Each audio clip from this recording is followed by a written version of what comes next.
बिस्मिल्लाहिर्रहमानिर्रहीम। अस्सलामु अलैकुम रहमतुल्लाहि व बरकातुहू। लाखों करोड़ों दरूद व सलाम नबी करीम सल्लल्लाहु अलैहि वसल्लम पर और आपकी आल पर। हम बेटा शेर मोहम्मद चौधरी साहब की किताब इंट्रोडक्शन टू स्टैटिस्टिकल थ्योरी में chapter 11 multiple regression and correlation की एक्सरसाइज सॉल्व कर रहे हैं। आज हमारा क्वेश्चन है 11.16। हमें 3 वेरिएबल्स x1, x2, x3 दिए गए। इन तीनों को यूज़ करके हमने 3 स्टैंडर्ड डेविएशन निकाले और 3 सिंपल कोरिलेशन कोएफिशिएंट्स निकाल लिए। इनको यूज़ करके हम एक पार्शियल कोरिलेशन कोएफिशिएंट निकालेंगे R13.2। देन हम एक नया वेरिएबल डिज़ाइन करेंगे x4 जो कि x1 और x2 को सम अप करके बना है। फिर इस फोर्थ वेरिएबल को यूज़ करके हम 2 सिंपल कोरिलेशन कोएफिशिएंट और एक पार्शियल कोरिलेशन कोएफिशिएंट मालूम करेंगे।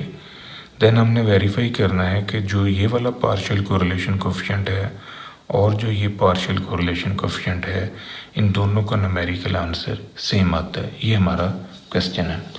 तो फर्स्ट ऑफ ऑल हम सिंपल कोरिलेशन कोएफिशिएंट्स की मदद से ये वाला पार्शियल कोरिलेशन कोएफिशिएंट मालूम करते हैं। ये सिंपल कोरिलेशन कोएफिशिएंट के आंसर्स हमें दिए गए। इनकी वैल्यूज़ को इस फार्मूले में पुटअप करें तो ये हमारे पास आंसर जो है ये आ जाएगा। अब हमने एक नया वेरिएबल डिज़ाइन किया x1 प्लस x2। इन दोनों को सम अप करके इसका नाम हमने रख लिया x4। अब इस x4 को यूज़ करके हमने सिंपल कोरिलेशन कोएफिशिएंट मालूम करना है R42 एंड R43। इन दोनों को फाइंड आउट करने के लिए जो नेसेसरी कैलकुलेशंस हैं वो हम पहले सॉल्व करते हैं। समेशन x2 माइनस x2 का बार और इसका स्क्वायर आपने लिया तो इसको हम लिख सकते हैं n(s2) का स्क्वायर। s2 की वैल्यू है 1.3 तो इसका स्क्वायर ले लें, ये हमारे पास आंसर आ गया। x4 इसके इक्वल है तो x4 का बार इसके इक्वल होगा। इस पे समेशन अप्लाई करें, साथ ही n पे आप डिवाइड कर लें। इन दोनों को माइनस करें और फिर इनका स्क्वायर ले लें। ये फॉर्म आपको नज़र आ जाएगी। x1 में से x1 बाहर निकाला, x2 में से x2 बाहर निकाला। अब इसका स्क्वायर लिया, इसका स्क्वायर और फिर इन दोनों का क्रॉस प्रोडक्ट, ये स्क्वायर मैंने ओपन कर दिया। इस समेशन को अंदर ले जाएं। इसको हम लिख सकते हैं n(s1) का स्क्वायर, इसे लिखेंगे n(s2) का स्क्वायर और इसकी जगह पर हम कोरिलेशन कोएफिशिएंट R12 के इस फार्मूले से वैल्यू लिखेंगे। इसको इससे मल्टीप्लाई करवाएं तो इसका आंसर जो है ये हमारे पास आ जाएगा R12 n(s1)(s2)। इसकी जगह पर ये कीमत रखते हैं। अब यहाँ पर कीमतें पुटअप करें s1 और s2 की, तो ये आंसर जो है ये हमारे पास आ जाएगा। साथ ही R12 की कीमत भी दी गई है, वो भी रख लें। इनको सॉल्व करने से हमारे पास ये आंसर जो है ये आ जाएगा। अब हमने ये वाली वैल्यू जो है ये मालूम करनी है। तो ये जो x4 माइनस x4 बार है इसको हम लिख सकते हैं इस फॉर्म में, क्योंकि ये x4 जो है ये x1 प्लस x2 से बना है। तो इसी पैटर्न पर हमने ये इसकी जगह पर सॉल्यूशन लिख दिया। अब इनके पेयर बना लें, x1 को x1 बार के साथ, x2 को x2 बार के साथ लिखें। इसको इससे मल्टीप्लाई करवा लें, देन इसको इससे मल्टीप्लाई करवाएं, ये फॉर्म आ गई। इसका आंसर होगा n(s2) का स्क्वायर। इसको n से मल्टीप्लाई एंड डिवाइड करने से ये फॉर्म नज़र आ जाएगी। इसकी जगह पर हम यहाँ से कीमत लेंगे, इसको इससे मल्टीप्लाई करवाएं तो इसका आंसर जो है आ जाएगा। तो ये कीमत हमने रख दी। अब s1 s2 और R12 की कीमतें पुटअप करने से ये आंसर हमारे पास आ गया। अब हमने मालूम करना है सिंपल कोरिलेशन कोएफिशिएंट R42। तो ये हमारे पास फार्मूला है। ये वाली कीमत भी हमने निकाल ली है, ये दोनों कीमतें भी हम निकाल चुके हैं। इनकी वैल्यूज़ रखने से ये फॉर्म जो है ये बनेगी। अब n और n ये मल्टीप्लाई होंगे तो n स्क्वायर अंडर रूट से बाहर एक n आएगा, वो इससे कट जाएगा। इस सारे को कैलकुलेट करें तो ये आंसर हमारे पास आ जाएगा। अब हमने मालूम करना है R43 यानी सिंपल कोरिलेशन कोएफिशिएंट निकालना है R43। ये हमारे पास इसका जनरल फार्मूला है। इसकी कीमत भी हम निकाल चुके हैं, ये भी हमारे पास अवेलेबल है। इसकी कीमत जो है ये हमने निकालनी है। इसकी कीमत निकालने के लिए इसकी जगह पर हमने ये टर्म जो है ये रखनी है, x1 में से x1 बार, x2 में से x2 बार निकालें, ये फॉर्म आ गई। इसको इससे और इसको इससे मल्टीप्लाई करवा लें। अब इसकी कीमत जो है ये और इसकी कीमत ये, according to simple correlation coefficient formula R13 and R23, ये आंसर जो है ये बनेगा। अब यहाँ पर S1 S3 की कीमत रखें, यहाँ पर S2 और S3 की कीमत, R13 R23 की कीमतें रखने से हमारे पास जो एंड रिजल्ट बनेगा कीमतें पुटअप करने से वो ये आ रहा है। अब ये समेशन x3 माइनस x3 बार का स्क्वायर, इसको आप ऊपर नीचे n से मल्टीप्लाई एंड डिवाइड करवाएं तो ये n(s3) का स्क्वायर होगा। इसकी कीमत जो है ये 1.9 है, इसका स्क्वायर ले लें, ये आंसर आ गया। अब ये सभी कीमतें जो हैं आपने इस फार्मूले में रखनी हैं। ये सारी कीमतें हम निकाल चुके हैं, ये कीमतें इस फार्मूले में रखें तो इससे हमारे पास है R43 का जो न्यूमेरिकल आंसर है वो ये आ जाएगा। ये वाला n मिल के स्क्वायर, अंडर रूट से बाहर एक n आएगा, वो इससे कैंसिल होगा, ये एंड रिजल्ट हमारे पास बनेगा। अब हमने मालूम करना है R43.2 पार्शियल कोरिलेशन कोफिशिएंट अब हमने निकालना है। तो पार्शियल कोरिलेशन कोफिशिएंट जो है R43.2, इसके लिए हमारे पास ये फार्मूला है। ये सारी कीमतें हम निकाल चुके हैं, ये कीमतें इस फार्मूले में रखने से ये हमारे पास आंसर जो है ये आ रहा है। तो ये दोनों आंसर जो हैं ये हमारे सेम आ रहे हैं। Partial correlation coefficient R13.2 and R34.2, ये दोनों का आंसर जो है ये सेम आ रहा है। यही हमने प्रूव करना था। नेक्स्ट है 11.17। पहला जो है ये डेफिनेशन का क्वेश्चन है, दूसरा थ्योरम है। अगर हमें मल्टीपल कोरिलेशन कोफिशिएंट R1.23 1 के इक्वल दिया जाए तो हमने प्रूव करना है कि ये भी 1 आता है। इसी तरह जो सी पार्ट है इसमें अगर R1.23 0 है तो does it necessarily follow that R2.13 भी 0 है। अब ये दो थ्योरम जो हैं ये हम पहले करते हैं। तो यहाँ पर आप ऑब्जर्व करें कि ये प्रॉपर्टी जो है ये आपसे मालूम करवाई जा रही है। ये ऊपर वाली मैंने अपनी तरफ से दी है, उसकी रीज़न ये है कि ये बड़ी दफ़ा पेपर में आ चुकी है। तो अब मैं इन दोनों को प्रूव करूँगा। पहले ऊपर वाली को प्रूव करते हैं, दैन फिर ये नीचे वाली को प्रूव करेंगे। जो ये पार्शियल कोरिलेशन कोफिशिएंट R13.2 है, इसको अगर हम ओपन कर लें तो ये फार्मूला हमारे पास बनता है। अब इसका स्क्वायर ले लें ऑन बोथ साइड, तो ये फॉर्म बिल्डअप होगी। इसको इससे मल्टीप्लाई करवा लें। जब आप इसे इससे मल्टीप्लाई करेंगे तो इससे हमारे पास ये फॉर्म जो है ये आएगी। इस स्क्वायर को ओपन कर लें, इसका स्क्वायर लिया, देन इसका स्क्वायर, फिर इन दोनों का क्रॉस प्रोडक्ट ले लिया। इस 1 को इससे, इसको इससे, इस R13 को के स्क्वायर को इससे और R13 स्क्वायर को R23 स्क्वायर से मल्टीप्लाई किया, ये फॉर्म आ गई। अब यहाँ से ये वाली टर्म और ये दोनों कैंसिल होंगी। बाकी जो आपके पास बचेगा ये फॉर्म जो है ये बाकी बचेगी। पहले हमने इसको इस तरफ शिफ्ट किया और ये R13 जो इसको दूसरी तरफ शिफ्ट कर लिया, तो इससे ये फॉर्म जो है ये आ गई। दोनों तरफ अब हमने R13 का स्क्वायर और R12 का स्क्वायर और R23 का स्क्वायर जो है ये हमने प्लस करना है ताकि स्क्वायर जो है इस तरफ कंप्लीट हो जाए। तो ये वाली टर्म इधर भी और इधर भी प्लस करने से ये फॉर्म जो है ये बन गई। इसको हम क्लोज कर सकते हैं इसमें, क्योंकि ये अब कंप्लीट स्क्वायर बन चुका है। इसमें से 1 कॉमन लिया और इन दोनों में से -R23 का स्क्वायर कॉमन ले लिया। ये 1 -R23 का स्क्वायर और 1 -R12 का स्क्वायर। अभी दोनों तरफ आप इस टर्म पे डिवाइड करें। या वैसे ही इस टर्म को उठा के इसके नीचे ले जाएं तो ये फॉर्म नज़र आ जाएगी। अब इसका स्क्वायर रूट अप्लाई करने से ऑन बोथ साइड हमारे पास ये फॉर्म जो है ये प्रूव हो जाएगी, यही हमने लेके आनी है।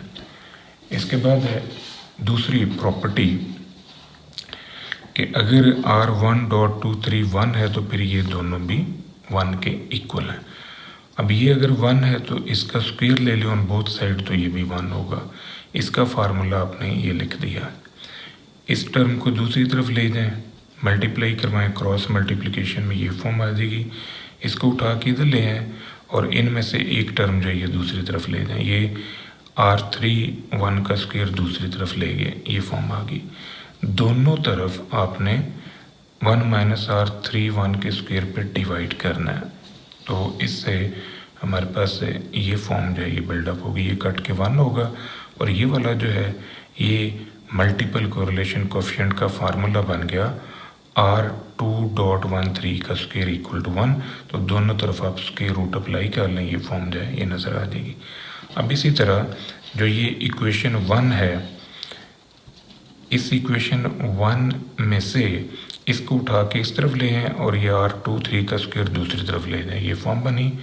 दोनों तरफ आपने इस टर्म पे डिवाइड करना है, तो इससे ये कट के 1 होगा और ये आपके पास है मल्टीपल कोरिलेशन कोफिशिएंट R1.23 का स्क्वायर आ जाएगा जो कि 1 के इक्वल है।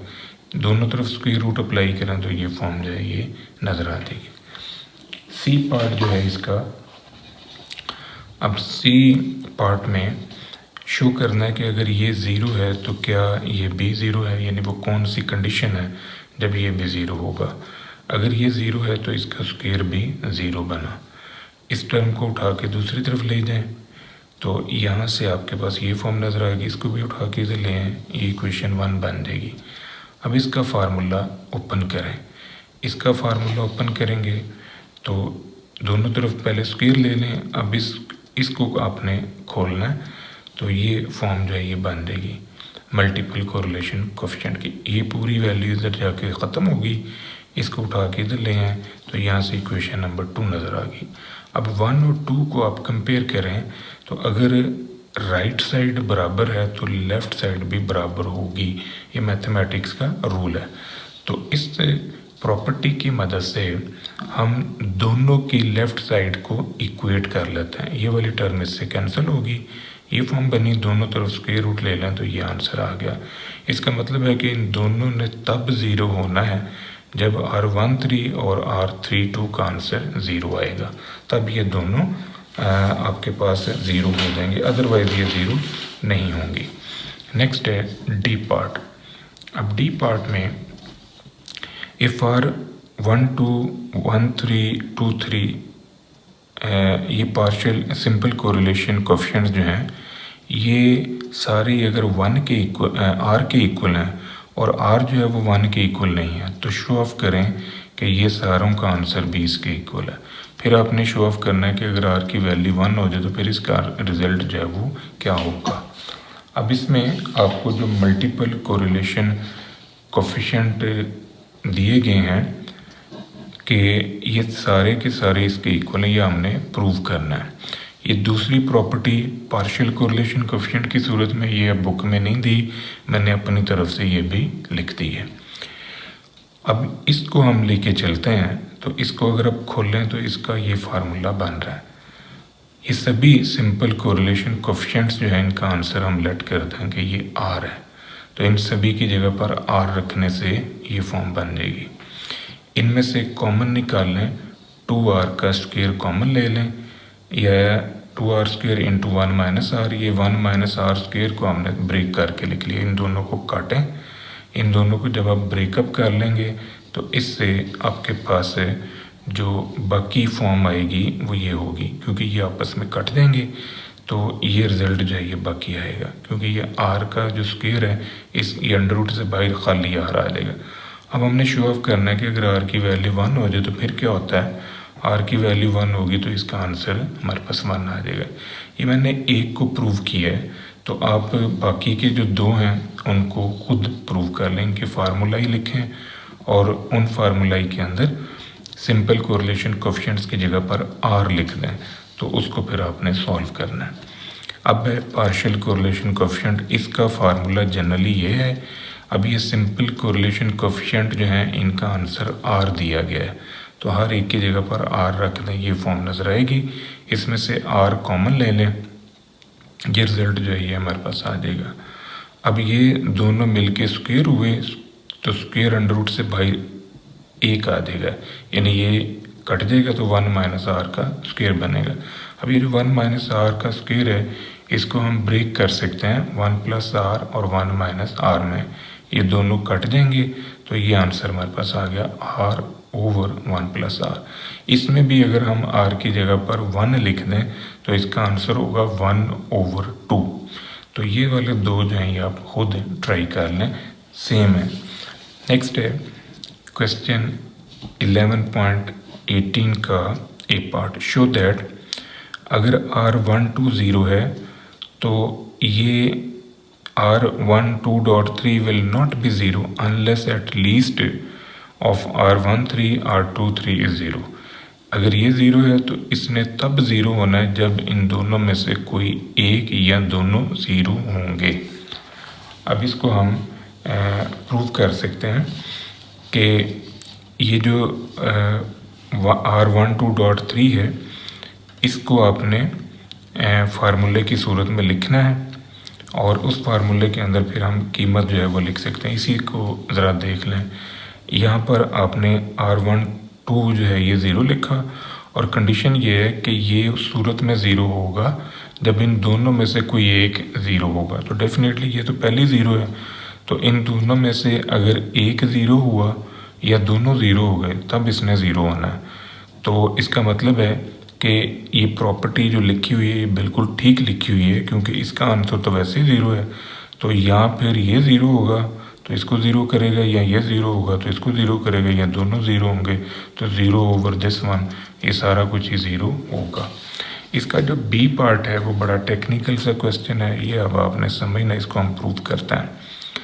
If the relation ax1 plus bx2 plus cx3 holds true for all sets of values x1 x2 x3 find out the partial correlation coefficients। इस रिलेशन को use करके 3 partial correlation coefficients जो हैं ये आपने निकालने हैं। अब इस इक्वेशन को हमने यूज़ करना है, तो इस इक्वेशन का नाम हमने रख लिया 1। इसके ऊपर समेशन अप्लाई किया और n पे डिवाइड कर दिया, तो इससे हमारे पास ये फॉर्म जो है ये बिल्डअप हुई। इसको हम लिख सकते हैं इक्वेशन नंबर 2। अब ये जो इक्वेशन 1 है और एक ये है इक्वेशन 2, इन दोनों को माइनस करने से 1 माइनस 2 करने से ये फॉर्म आ गई। तो इसको हम डेविएशन की सूरत में लिख सकते हैं x1 स्मॉल x1, इसको हम लिखेंगे स्मॉल x2 और इसको लिखेंगे स्मॉल x3। इनकी जगह पर ये डेविएटेड वैल्यूज़ रखने से ये ax1 plus bx2 plus cx3 equal to 0, ये फॉर्म जो है ये हमारे पास आ गई। अब इसमें से ये ax1 और bx2 इनको उठा के दूसरी तरफ ले जाएं, ये फॉर्म बनी। c पे डिवाइड कर लें तो ये x3 जो है इसका आंसर आ गया। अब यहाँ पर हमने कंडीशन ये रखनी है कि x1 और x2 जो है ये आपस में इंडिपेंडेंट हैं, तो आपने पहले x3 का स्क्वायर लेना है। इनसे हमने पहले सिंपल कोरिलेशन कोफिशिएंट्स निकालने हैं, फिर उनकी मदद से पार्शियल कोरिलेशन कोफिशिएंट्स निकालना है। तो पहले हम निकालते हैं सिंपल कोरिलेशन कोफिशिएंट। इसको x3 से ज़रब दें और साथ ही समेशन अप्लाई कर लें, तो इससे हमारे पास जो इसमें स्क्वायर लिया है, इसका स्क्वायर जो है पहले आपने लिया है। इसका स्क्वायर लेने से साथ समेशन अप्लाई कर लें, ये फॉर्म आ गई। इसका स्क्वायर लिया, इसका स्क्वायर, फिर इन दोनों का क्रॉस प्रोडक्ट, साथ ही आपने समेशन अप्लाई कर दिया। अब चूँकि दोनों इंडिपेंडेंट है इस वजह से ये जो कोवेरिएंस है ये यहाँ पर एग्जिस्ट नहीं करेगा। इसका आंसर जो है ये हो गया 0, ये फॉर्म जो है ये बनेगी। तो इसकी जगह पर हम इसे n से ऊपर नीचे मल्टीप्लाई एंड डिवाइड कर लें तो ये हमारे पास वेरिएंस ऑफ x1 होगा और ये वेरिएंस ऑफ x2 होगा after multiplying and dividing by n। ये फॉर्म जो है ये नज़र आ जाएगी। अब हमने निकालना है समेशन x1 x3। अब ये जो x3 है उसे x1 से ज़रब दे दें। ये हमारे पास x3 है, इसको x1 से मल्टीप्लाई करवाएं और साथ ही समेशन अप्लाई कर लें। ये फॉर्म जो है ये नज़र आएगी। इससे x1 को इससे और इसको इससे मल्टीप्लाई करवा लें। अब ये 0 होगा क्योंकि x1 और x2 इंडिपेंडेंट हैं, तो बाकी आपके पास ये फॉर्म जो है ये बचेगी। इसको n से मल्टीप्लाई एंड डिवाइड करवा लें तो ये s1 का स्क्वायर होगा। ये फॉर्म आ गई। अब आपने एक कोरिलेशन कोफिशिएंट जो है वो निकालना है। फर्स्ट ऑफ ऑल के R13 सिंपल कोरिलेशन कोफिशिएंट, इसका जनरल फार्मूला हमारे पास ये है। इसमें कीमतें रखें, इसमें कीमतें रखने से ये फॉर्म जो है ये हमारे पास आ जाएगी। ये जो समेशन x1 का स्क्वायर है इसकी जगह पर ns1 का स्क्वायर रखें और समेशन x3 का स्क्वायर आपने सॉल्व किया हुआ है। तो ये कीमतें रखने से इसको अब सॉल्व करें। ये वाला n जो है कॉमन निकालें, ये n और ये बाहर से ये भी n कॉमन निकलेगा तो n स्क्वायर होगा, बाहर एक n आएगा वैसे कटेगा। अब ये एक s1 इससे कैंसिल होगा क्योंकि ये अंडर रूट से बाहर आएगा तो सिंगल आएगा, इससे एक कट जाएगा। ये फॉर्म जो है ये हमारे पास से नज़र आएगी। दूसरा देखें यहाँ से सी स्क्वायर जो है ये भी एलसीएम बनेगा, एलसीएम बन के ये बाहर आएगा तो इससे कैंसिल होगा क्योंकि ये जंप करके ऊपर आएगा, अंडर रूट से बाहर सिंगल आएगा वो इससे कट जाएगा। ये हमारे पास partial correlation simple correlation coefficient का एक आंसर आ गया। अब हमने R23 और R12 निकालना है। तो R23 के लिए हमारे पास ये फार्मूला है, ये हम निकाल चुके हैं। इसकी कीमत जो है x23 का जो समेशन है वो आपने फाइंड आउट करना है। अब ये जो x3 है ये x3 की वैल्यू है, इसको x2 से ज़रब दें और साथ ही समेशन अप्लाई करवा लें।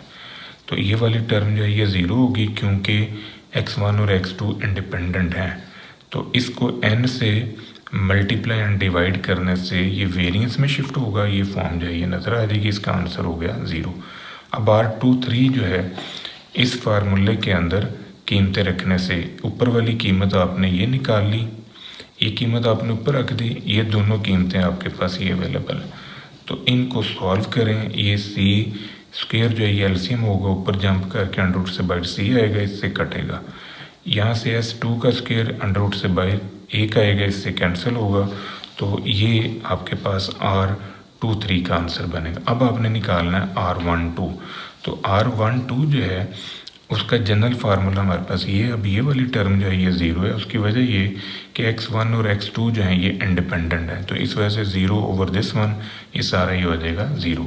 अब हमने पार्शियल कोरिलेशन कोफिशिएंट्स जो है वो निकालना है। अब जो सिंपल कोरिलेशन कोफिशिएंट आपने निकाले हैं उनको यूज़ करें और पार्शियल कोरिलेशन कोफिशिएंट निकालें। तो ये जो पहला R13.2 है इसका जनरल फार्मूला हमारे पास ये है। इसकी कीमत 0 है तो ये सारे को 0 करेगा, यहाँ पर भी 0 रख दें, यहाँ पर कीमतें रखें। तो ये दो कीमतें आपने रख दी। इसको अब आपने सॉल्व करना है, इसको इससे ज़रब दें। जब इससे मल्टीप्लाई करवाएंगे तो ये वाली टर्म जो है ना ये इससे कट जाएगी एक, ये बाकी जो है ये जंप करके ऊपर आएगा और ऊपर आगे ये इससे कैंसिल होगा। आंसर में आपके पास आएगा AS1 over A square S1 का स्क्वायर। तो ये भी अंडर रूट से बाहर आके ये कट के -1 आंसर बनेगा। इसको इससे ज़रब दें, ये पूरी टर्म जंप करके ऊपर आएगी, इससे कैंसिल होगी। अब आपने निकालना है पार्शियल कोरिलेशन कोफिशिएंट R12.3। अब ये वाला आंसर 0 हो गया। इन दोनों की कीमतें रखें, ये इन दोनों की कीमतें रख दें। इनको अब आपने सॉल्व करना है। इसको इससे ज़रब दें, इसको इससे, और ये दोनों जंप करके ऊपर आएंगी तो इनसे कैंसिल होंगी। तो बाकी जो आपके पास बचेगा जब ये इससे मल्टीप्लाई होगा तो ये वाली टर्म कैंसिल होगी, ये आंसर होगा। जब ये इससे मल्टीप्लाई होगा तो ये वाली टर्म इससे कैंसिल होगी और ये आंसर होगा। ये फॉर्म जो है ये बनेगी। अब अंडर रूट से बाहर ये सिंगल सिंगल आएंगे तो ये आपस में कैंसिल हो जाएंगे, ये दोनों मिलके प्लस होंगे, बाहर से ये माइनस आ जाएगा। इसको आपने समझना ये कैसे सेटअप हुआ हुआ, तो ये -1 इसका भी आंसर आ जाएगा। अब आपने निकालना है पार्शियल कोरिलेशन कोएफिशिएंट R23.1। अब R23.1 जो है इसके लिए ये जनरल फार्मूला, इसका आंसर 0 है, ये सारे को 0 कर देगा, बाकी कीमतें रखने से इसकी कीमत आ गई और इसकी वैल्यू 0, तो यहाँ से आंसर आएगा। इनको आप सॉल्व करें, इसको इससे मल्टीप्लाई करवाएं, ये इससे कैंसिल होगा, ऊपर आंसर आएगा b²s², ये जंप करके ऊपर इससे कैंसिल होगा, बाकी टर्म भी कैंसिल होगी, तो ये जो एंड रिज़ल्ट हमारे पास आएगा इसका भी वो होगा -1। तो ये तीनों पार्शियल कोरिलेशन कोएफिशिएंट्स जो हैं इनका आंसर आ गया -1। नेक्स्ट है 11.19, show that correlation coefficient between the residuals, ये दो रेजिडुअल्स हैं x1 - x1 cap, x2 - x2 cap, deviated model है, is equal to and opposite to that between this one. एक कोरिलेशन आपने इनके दरमियान निकालना है, एक कोरिलेशन आपने इनके दरमियान निकालना है। इस कोरिलेशन का ताल्लुक सिंपल रिग्रेशन से है, इस कोरिलेशन का ताल्लुक जो है वो मल्टीपल रिग्रेशन से है। दोनों का न्यूमेरिकल आंसर सेम है, बट इनका सिंबल जो है वो डिफरेंट है, ये आपने प्रूफ करना है। तो इसके लिए जो हम प्रॉपर्टी यूज़ करेंगे, जो फार्मूला हम यूज़ करेंगे, हमारे पास जो कोरिलेशन कोएफिशिएंट है x r x y, इसका जनरल फार्मूला ही है। अगर हम इसकी जगह पर वेरिएंसेस रख दें, यानी s²x s²y, तो अंडर रूट से बाहर sx और sy आएगा। इसको वेरिएंस को अगर हम इस फॉर्म में लिख दें, क्योंकि इसको जब हम n पे डिवाइड करें तो फिर ये कोवेरिएंस होता है, तो हमने इस कोवेरिएंस की जगह पर summation x y over n लिख दिया। अब ये जो फॉर्म है इसको जहन नशीन रखते हुए हम जो फार्मूला यूज़ करेंगे कोरिलेशन मालूम करने के लिए इन दो रेजिडुअल्स के दरमियान, वो इस फॉर्म में लिखा जाएगा। अब ज़रा आप ऑब्ज़र्व करें, जो ये है वो ये फॉर्म है। अब इसमें जो ये स्मॉल x y का प्रोडक्ट है, ये कैपिटल लेटर में इसके इक्वल है, वेरिएंस ऑफ x इसके इक्वल है, वेरिएंस ऑफ y इसके इक्वल है। अब इसी कॉन्सेप्ट को जहन में रखते हुए आपने कोरिलेशन कोएफिशिएंट को लिखना है दो रेजिडुअल्स के दरमियान। तो ये जनरल फार्मूला होगा कोरिलेशन बिटवीन टू रेजिडुअल्स। अब इसको भी अगर हम इस प्रॉपर्टी की मदद से लिख लें, इस फॉर्म में इसको भी कन्वर्ट कर लें, जैसे हमने इसको इसमें शिफ्ट किया, ऐसे ही इसको इसमें शिफ्ट किया जा सकता है अकॉर्डिंग टू सेम प्रॉपर्टी। अब आपने इसकी कीमतें जो है वो रखनी है। तो चूँकि जो x1.23 है, बेसिकली ये x1 में से x1 कैप आपने निकाला हुआ है, तो x1 कैप जो है वो इसके इक्वल है और x1 या xi जो है ये इसके इक्वल है। अब यहाँ पर अगर हम ये कीमत रख दें तो हमारे पास ये फॉर्म जो है ये नज़र आ जाएगी। अब इसकी कीमत को आपने पुटअप करना है यहाँ पर, ये वाली कीमत जो है इसको आप यहाँ पर शिफ्ट कर लें, ये फॉर्म जो है ये नज़र आ जाएगी। इसको इससे ज़रूर दें, इसको इससे मल्टीप्लाई करवाएं, ये फॉर्म जो है ये नज़र आ जाएगी। अब दूसरी ख़ास बात ये है कि दो रेजिडुअल टर्म जो होती हैं वो आपस में डिपेंडेंट होती हैं। तो ये x2 और ये x1 दोनों रेजिडुअल्स हैं, ये आपस में अनकोरिलेटेड हैं। इसी तरह ये 2 है, ये 3 है, ये भी आपस में अनकोरिलेटेड है। इसका आंसर भी 0 होगा, इसका आंसर भी 0 होगा, क्योंकि ये रेजिडुअल टर्म्स की या एरर टर्म्स की प्रॉपर्टीज़ हैं। यहाँ से आंसर हमारे पास आएगा, ये दोनों सेम हैं, तो इसको हम स्क्वायर फॉर्म में इस तरह लिख सकते हैं। अब ये जो n है जब इसके साथ अटैच होगा तो फिर ये वेरिएंस में शिफ्ट होगा, इस फॉर्म में आ जाएगा। इसको इसके साथ स्क्वायर अटैच करके वेरिएंस में आप शो ऑफ कर सकते हैं। अब ये ऊपर स्क्वायर है, नीचे एक सिंगल है, तो एक आप काट दें। एक को काटने से आपके पास एक कम होके जो आंसर है वो बन जाएगा।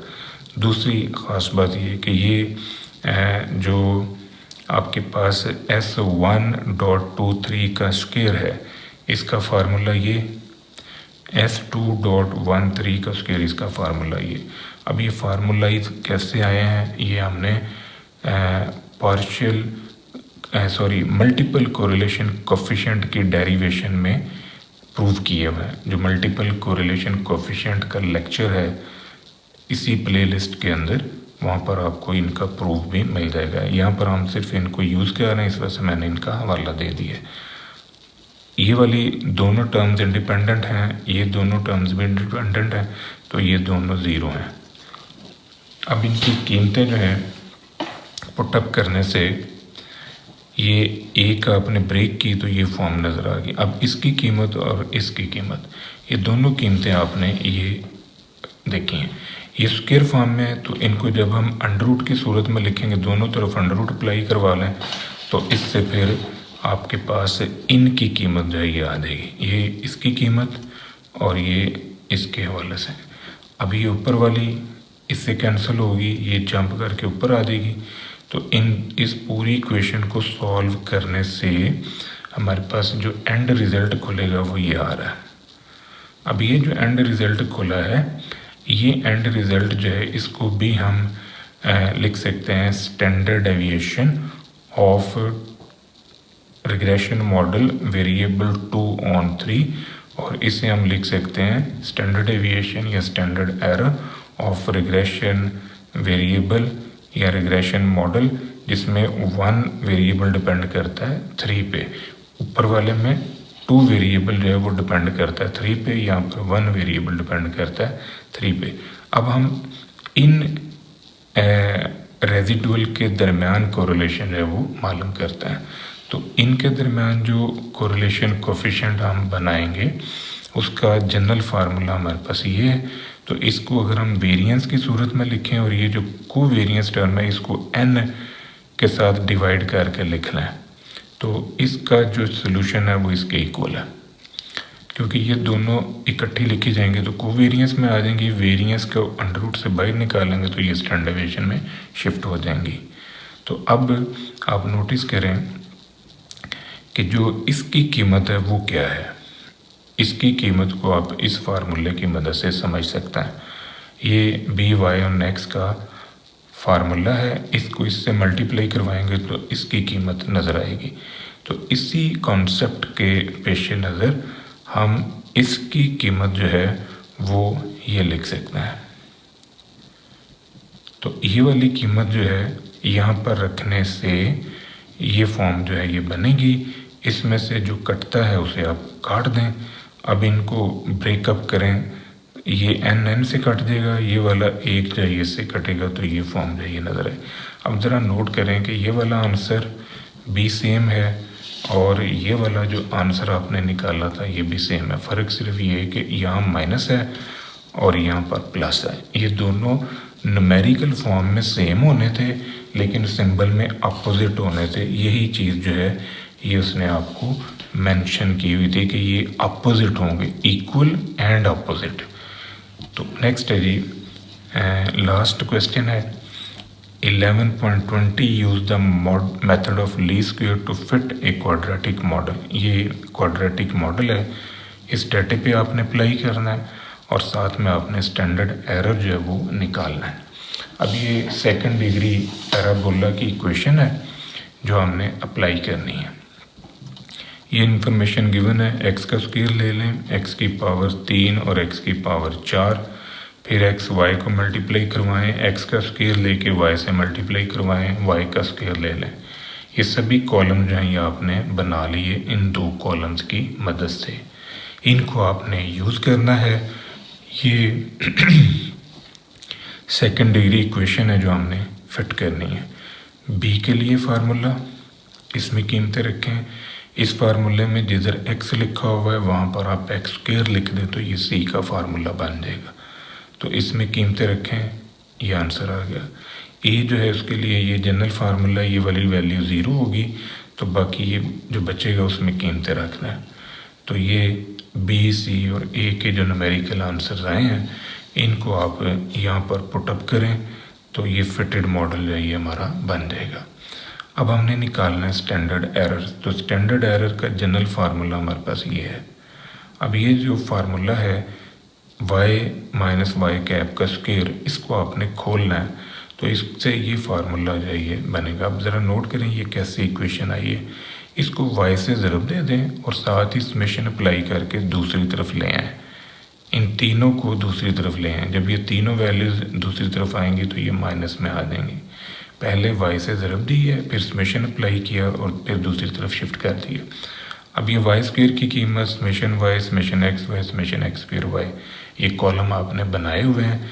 ए बी सी की कीमतें भी अवेलेबल हैं, ये कीमतें पुटअप करें।